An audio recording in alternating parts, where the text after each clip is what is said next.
Good evening, people. I'm here with another unboxing video, as you can see. Now, I would just like to say that I don't buy phones to make unboxing videos. I buy phones because I'd like another phone.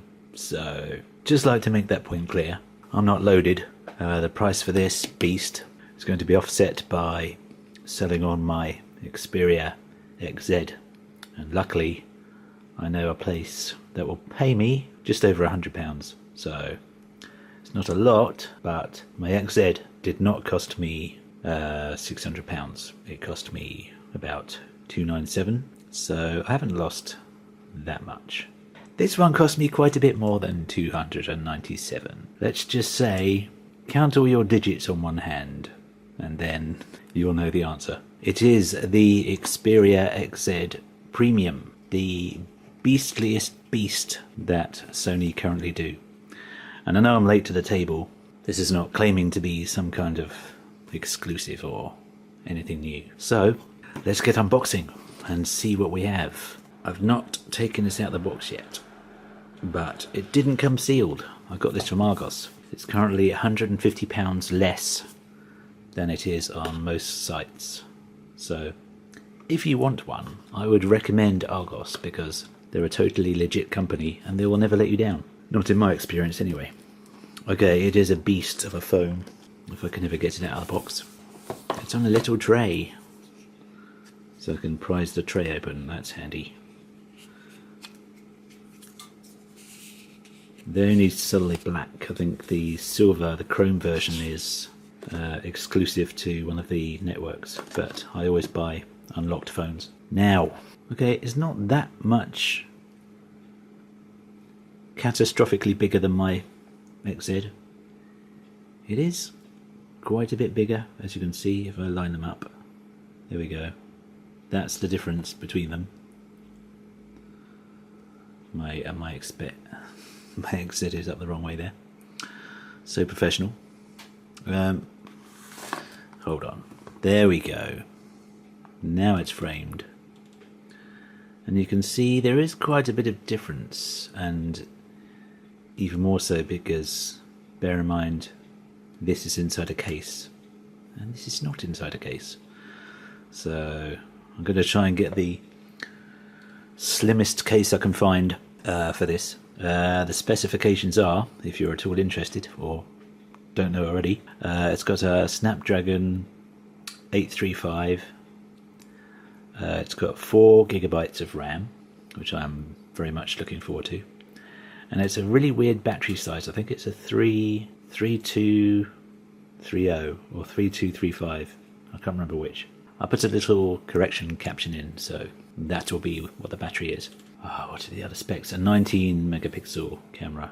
The thing that some people have been complaining about compared to the XZ is the fact that this lens is bumpy and sticks out.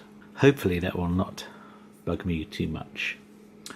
Obviously it's got a fingerprint sensor on the side and dual front-facing speakers, which, let me tell you, once you've experienced them, you do not want to go back to rubbish, crummy, downward-firing speaker.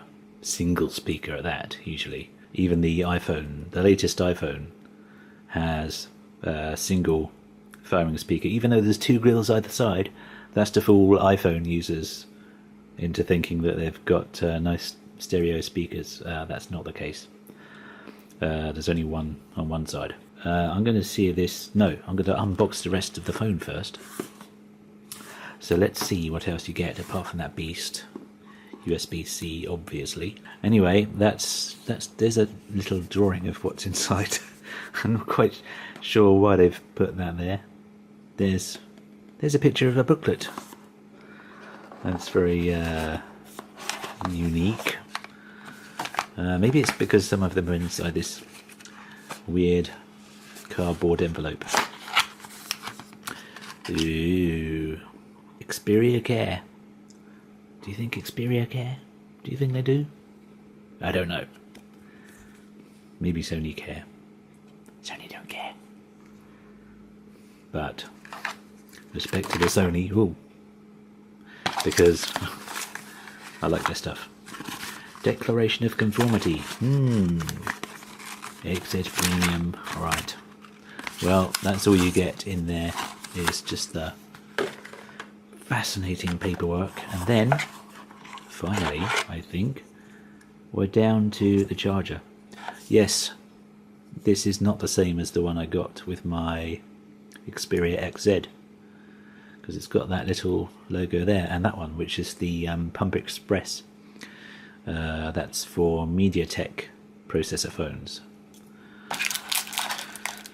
So what else you get is, oh, headphones. That's a shame, because I never use these. So I'm going to find one of my online friends that maybe needs a pair of headphones.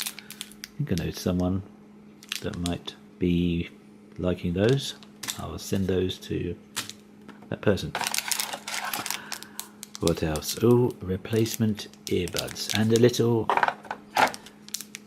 tiny hair clip. No, it's unlikely to be a hair clip. I do realise this. I think that's for those weird people you see walking along the street talking to themselves like they have schizophrenia. But in fact, they're being all flashy and on the phone. That's to clip your, I guess, to clip your microphone in place. That's a guess, by the way. These are some kind of weird squishy thing. Don't know what that is. Anyway, there's your plug, of course. Oh, that's so satisfying every time. And what else you get is nothing at all. It's empty. We can establish that. And all around the box is the loop design for the new wallpaper. And now, this is actually quite thin. This has, as I say, 4 GB of RAM, so it should hopefully be speedy. And not only that, hopefully remain speedy. It's one of my favourite things to do, is set up a new phone, so forgive me for having that experience all to myself. It's taking quite a while to boot up, but then it would do for the first time. So there you go. I hope you have enjoyed this unboxing, and I will get back to you with my experience of how fast, or not, this phone is. And I realised that you can buy phones with the same kind of spec as this for about 300, maybe even 400 less. But the point is, what I found from experience from my Verni phone, of which you can see the unboxing of as well, is that yes, they look like the same spec, but the phone doesn't respond or act the same way as a Sony phone, even though it had spec that appeared similar to this. And also it even had a Sony lens in the camera, but when I took pictures they were mediocre. It was very hard getting it to focus.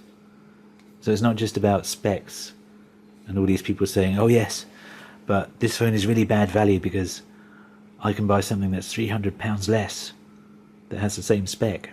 Well, that's like saying, oh yeah, I can buy a Lamborghini, but I can also buy a car that's also got 4 wheels and a steering wheel, and it'll be just as good. Maybe that's a bad analogy, but since I'm recording this live, I can't think of a better analogy. So, I do apologise. But there you go, that's my huge brick of a phone. It's a beast, and I can't wait to set this up. And once I have, I'm going to give you my thoughts as to how much I am liking it. That is a massive screen. The bezels aren't as massive as I remember them in a shop, actually. Everyone complains about Sony bezels as if they're going to catch some kind of fatal disease from them. And if your buying decision is seriously based on how big the bezels are, then forget about being taken seriously when talking about technology, is my opinion. So there you have it. I'm going to set this phone up, and I'm hoping to have my R2-D2 missing part delivered in about a week and a half, maybe. That's when I'll be getting on to the R2D2. Thank you for staying subscribed. Thank you for staying with me. Thank you for bearing with me. And thank you for your patience. And thank you for watching. And I will see you next time.